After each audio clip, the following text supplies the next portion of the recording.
2021년 10월 18일 월요일 전환광성교회 새벽기도회를 시작하겠습니다. 다같이 사도신경으로 우리의 신앙을 고백하겠습니다. 나는 전능하신 아버지 하나님 천지의 창조주를 믿습니다. 나는 그의 유일하신 아들 우리 주 예수 그리스도를 믿습니다. 그는 성령으로 잉태되어 동정녀 마리아에게서 나시고 본디오 빌라도에게 고난을 받아 십자가에 못 박혀 죽으시고 장사된 지 사흘 만에 죽은 자 가운데서 다시 살아나셨으며 하늘에 오르시어 전능하신 아버지 하나님 우편에 앉아 계시다가 거기로부터 살아있는 자와 죽은 자를 심판하러 오십니다. 나는 성령을 믿으며 거룩한 공교회와 성도의 교제와 죄를 용서받는 것과 몸의 부활과 영생을 믿습니다. 아멘. 찬송가 420장입니다.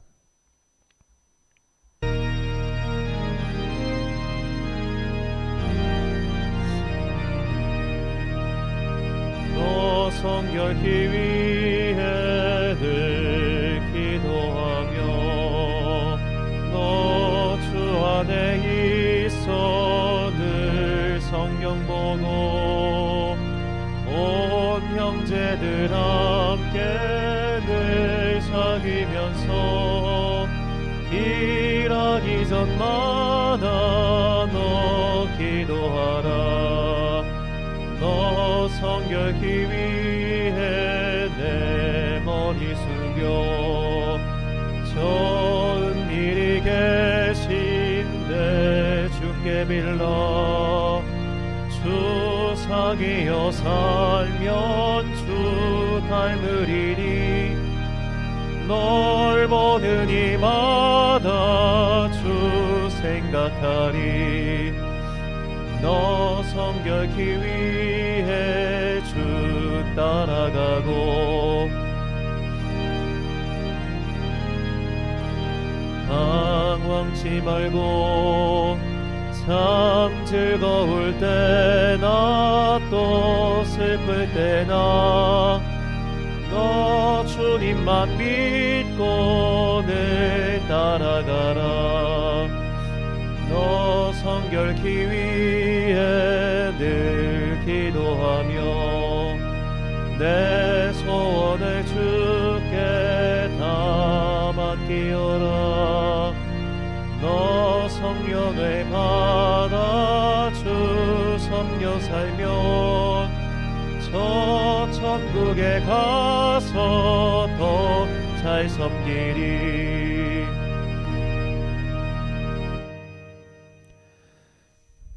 오늘 우리에게 주신 하나님의 말씀 요한복음 18장 1절부터 40절까지 말씀입니다. 요한복음 18장 1절부터 40절까지 말씀. 이제 봉독하겠습니다. 하나님의 말씀을 경청하십시오. 예수께서 이 말씀을 하신 뒤에 제자들과 함께 기드론 골짜기 건너편으로 가셨다. 거기에는 동산이 하나 있었는데 예수와 그 제자들이 거기에 들어가셨다. 예수가 그 제자들과 함께 거기서 여러 번 모이셨으므로 예수를 넘겨줄 유다도 그곳을 알고 있었다. 유다는 로마 군대 병정들과 제사장들과 바리새파 사람들이 보낸 성전 경비병들을 데리고 그리로 갔다. 그들은 등불과 횃불과 무기를 들고 있었다. 예수께서는 자기에게 닥쳐올 일을 모두 아시고 앞으로 나서서 그들에게 물으셨다. 너희는 누구를 찾느냐? 그들이 대답하였다. 나사렛 사람 예수요. 예수께서 그들에게 말씀하셨다. 내가 그 사람이다. 예수를 넘겨줄 유다도 그들과 함께 있었다. 예수께서 그들에게 내가 그 사람이라고 말씀하시니 그들은 뒤로 물러나서 땅에 쓰러졌다. 다시 예수께서 그들에게 물으셨다. 너희는 누구를 찾느냐? 그들이 대답하였다. 나사렛 사람 예수요. 예수께서 말씀하셨다. 내가 그 사람이라고 너희에게 이미 말하였다. 너희가 나를 찾거든 이 사람들을 물러가게 하여라. 이렇게 말씀하신 것은 예수께서 전에 아버지께서 나에게 주신 사람을 나는 한 사람도 잃지 않았습니다 하신 그 말씀을 이루게 하시려는 것이었다. 시몬 베드로가 칼을 가지고 있었는데 그는 그것을 빼어 대제사장의 종을 쳐서 오른쪽 귀를 잘라버렸다. 그 종의 이름은 말고였다. 그때 예수께서 베드로에게 말씀하셨다. 그 칼을 칼집에 꽂아라. 아버지께서 나에게 주신 이 잔을 내가 어찌 마시지 않겠느냐? 로마 군대 병정들과 그 부대장과 유다 사람들의 성전 경비병들이 예수를 잡아 묶어서 먼저 안나스에게로 끌려갔다. 안나스는 그의 대제사장인 가야바의 장인인데 가야바는 한 사람이 온 백성을 위하여 죽는 것이 유익하다고 유대 사람에게 조언한 사람이다. 시몬 베드로와 또 다른 제자 한 사람이 예수를 따라갔다. 그 제자는 대제사장과 잘 아는 사이라서 예수를 따라 대제사장의 집안들까지 들어갔다. 그런데 베드로는 대문 밖에 서 있었다. 그런데 대제사장과 잘 아는 사이인 그 다른 제자가 나와서 문지기 하녀에게 말하고 베드로를 데리고 들어갔다. 그때 문지기 하녀가 베드로에게 말하였다. 당신도 이 사람의 제자 가운데 한 사람이지요? 베드로는 아니요 하고 대답하였다. 그날이 추워서 종들과 경비병들이 숯불을 피워놓고 서서 불을 쬐고 있는데 베드로도 그들과 함께 서서 불을 쬐고 있었다.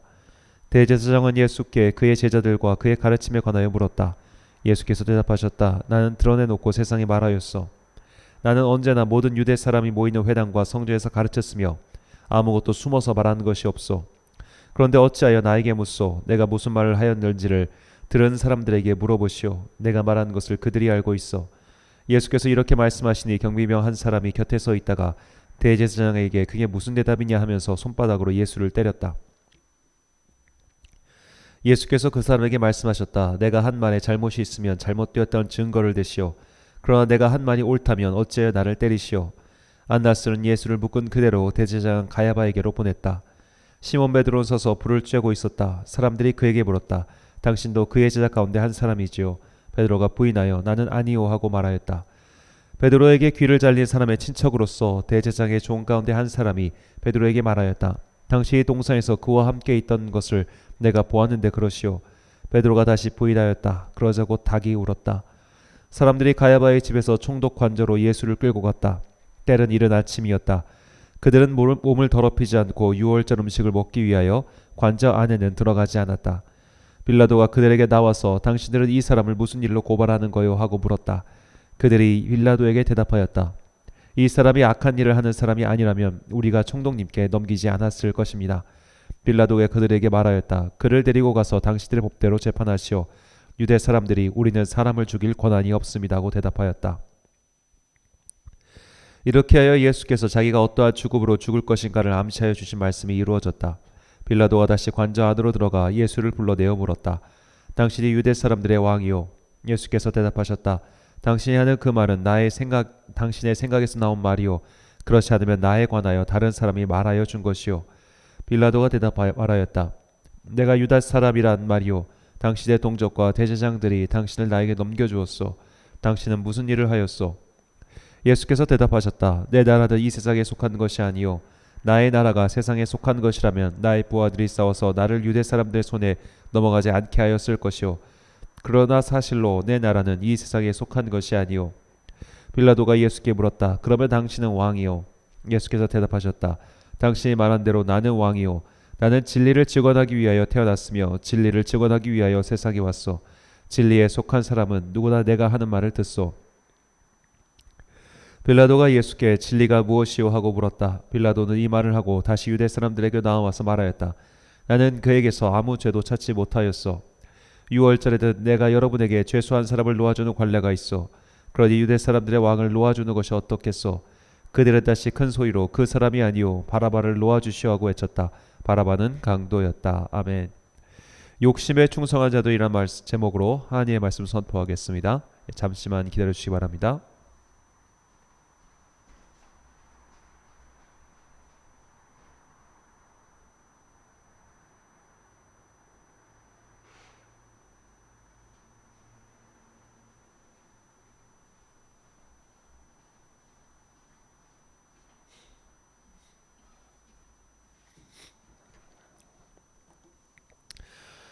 갑자기 새벽에 추워지면서 코감기가 찾아와서 좀 실례했습니다. 참 송구합니다. 우리가 무언가를 배울 때 가장 좋은 예시는 역시 사람이죠. 왜 자꾸 엄마들이 엄마 친구 아들과 자기 아들을 비교해서 말할까요? 이 구체적인 신뢰만큼 좋은 교육의 소재가 없기 때문입니다. 그래서 성경에는 수많은 인물들이 나옵니다. 어떤 이는 구체적인 그의 상황이 기재되어 있기도 하지만 또 어떤 이는 아무 이름도 없으나 그 역할과 행동을 통해서 무언가를 배울 수 있는 이가 있습니다. 우리는 어떤 사람에게서는 긍정적인 모습을 또 어떤 사람에게서는 부정적인 모습을 배울 수 있지요. 자, 오늘 본문은 예수님의 재판에 관한 말씀입니다. 이 십자가에 달리시기 전 예수님께서는 마치 핀볼처럼 이리저리 끌려다니시면서 졸속 재판을 받으셨고 사형을 언도 받으셨습니다. 자, 이게 얼마나 대충 재판하는 것인가 생각해 보면 예수님께서는 목요일 저녁 아주 늦게 거의 금요일, 그러니까 우리로 치면은 자정이 넘어간 시간이겠죠. 그때 붙잡히셔 가지고 대제사장의 집에 가셨고 그곳에서 재판 받으시고 다시 금요일 날 새벽 일찍 동이 트자마자 빌라도의 관저에서 재판을 받으셨습니다. 그리고 금요일 아침 10시에서 9시 반에서 10시 사이에 십자가에 매달리셨습니다. 자, 사람 한 명 죽이는 재판 시간이 고작해야 3시간도 되지 않았습니다. 자, 이 졸속 재판 과정에서 몇몇 사람들은 이름이 등장하죠. 대제사장 안나스와 가야바, 그리고 누가복음에서 헤롯 안티파스가 나오고 또 그 유명한 본디오 빌라도가 나옵니다. 자, 본디오 빌라도는 이 재판의 주동자는 아니었지만 그가 최종 결재자였기 때문에 그의 이름이 영원히 악명으로 남게 되었죠. 자, 오늘은 이런 유명인들이 아니라 이름 없는 무명의 반면 교사들을 살펴보고자 합니다. 자, 첫 번째로 살펴볼 무명의 반면 교사는 대제사장의 수하입니다. 본문 22절입니다.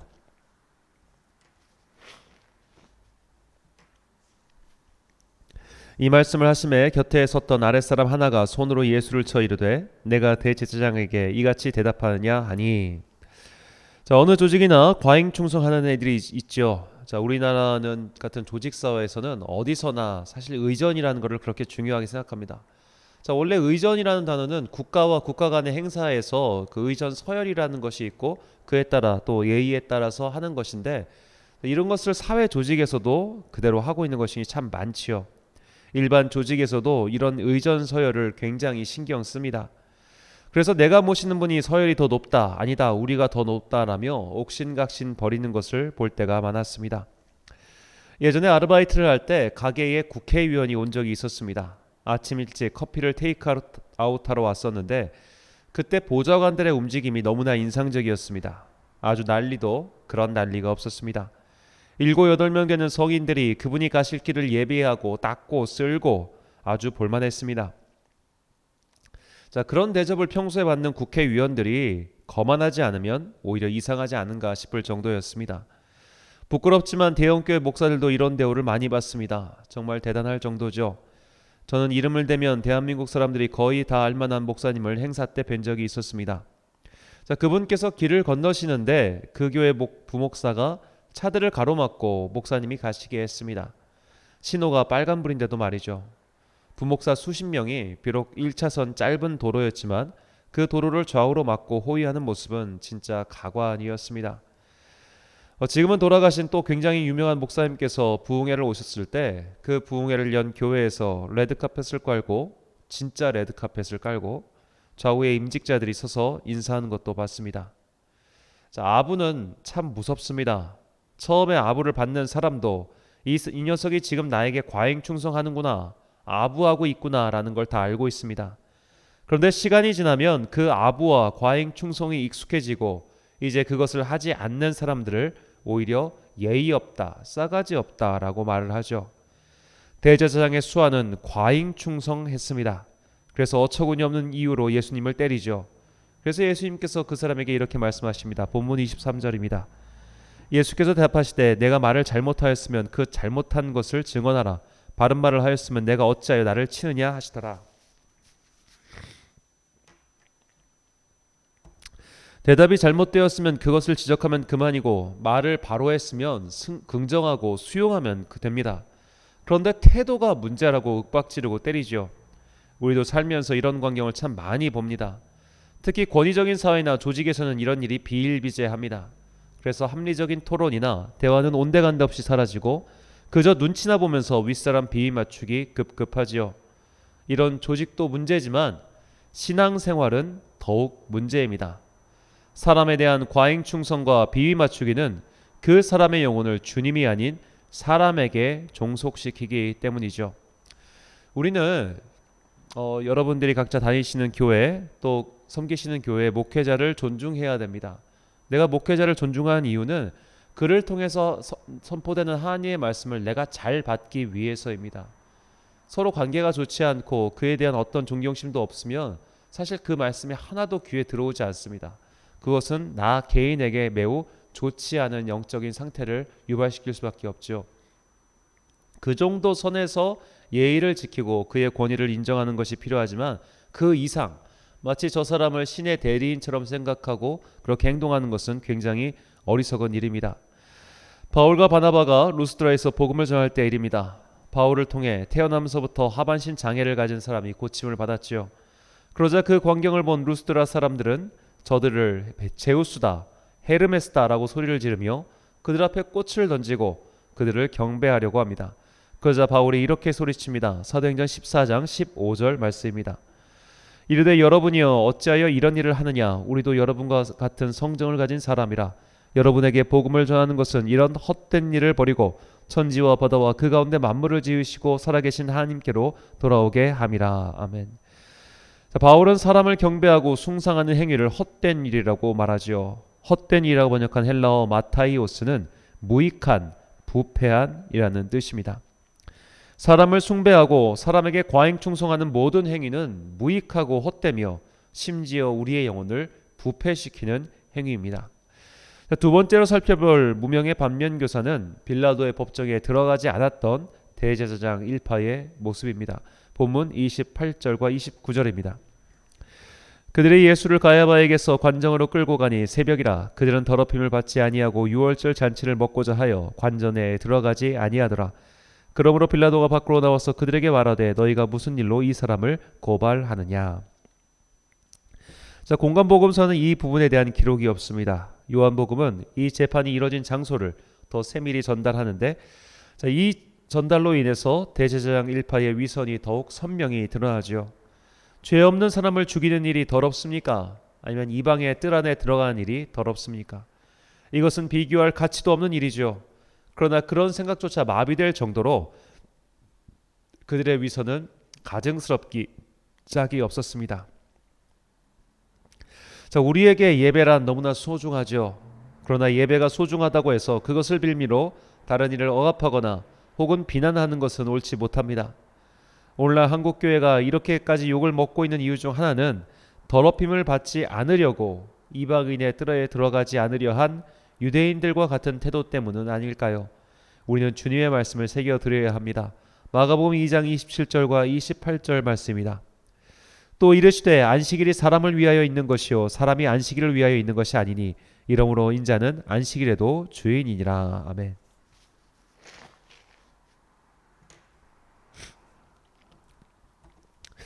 저도 작금의 코로나 사태에 정부가 교회를 대하는 태도가 옳지 못하다고 생각합니다.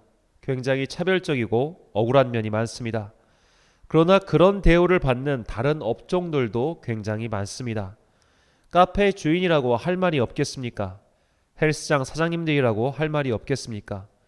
교회도 굉장히 할 말이 많지만 고통당하는 이들과 함께하는 마음으로 그 조치를 잠시 수용해 줬다면 오늘날 같은 사회적 모멸을 받는 데까지는 이르지 않았을 겁니다. 우리는 엄격한 안식일 규정 때문에 바리새인들과 격렬하게 싸우셨던 예수님의 모습을 잊지 말아야 합니다. 안식일이 사람을 위하여 있다는 주님의 선언을 우리는 잊고 산 것은 아닐까요? 사람에게 아부하고 과잉 충성하는 사람들, 종교적 위선을 떨며 사람을 소중히 안는 사람들, 이 모든 것은 우리의 반면교사입니다. 우리 자신도 언제나 이런 함정에 빠질 수 있다는 것을 기억하고 스스로를 돌이켜 조심해야 합니다. 사랑하는 천안광성교회 성도 여러분, 그리고 이 새벽을 함께 깨우고 계신 귀한 주님의 자녀 여러분, 사람에게 충성하지 마십시오. 그리고 나에게 충성하려는 아부꾼들과도 거리를 두십시오. 입안에 혀처럼 굳은 사람이 있다면 그 사람이 내 영혼의 독소라는 것을 잊지 말아야 합니다. 하나님을 사랑하고 이웃을 사랑하는 것이 율법이요 선지자라고 하셨습니다. 제사장의 반차를 지키기 위해, 즉 예배를 온전히 드리기 위해 강도 만난 자를 외면하고 떠났던 제사장이 아닌 그의 앞에 멈추어 서서 치료를 해줬던 사마리아 사람을 선한 이웃이라고 말씀하셨던 주님의 말을 기억하십시오.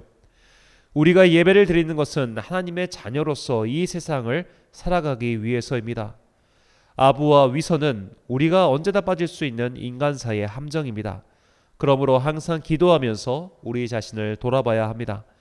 지금 나에게 과잉 충성하는, 나에게 꿀 같은 소리를 하면서 아부하는 자가 있다면 그와 거리를 두십시오. 내가 누군가에게 과잉 충성하고 의전꾼이 되지 않도록 항상 하나님 앞에서 자신을 점검하십시오. 종교적 위선 행위는 언제나 우리의 영혼을 타락시키는 1번 함정이라는 것을 잊지 마십시오.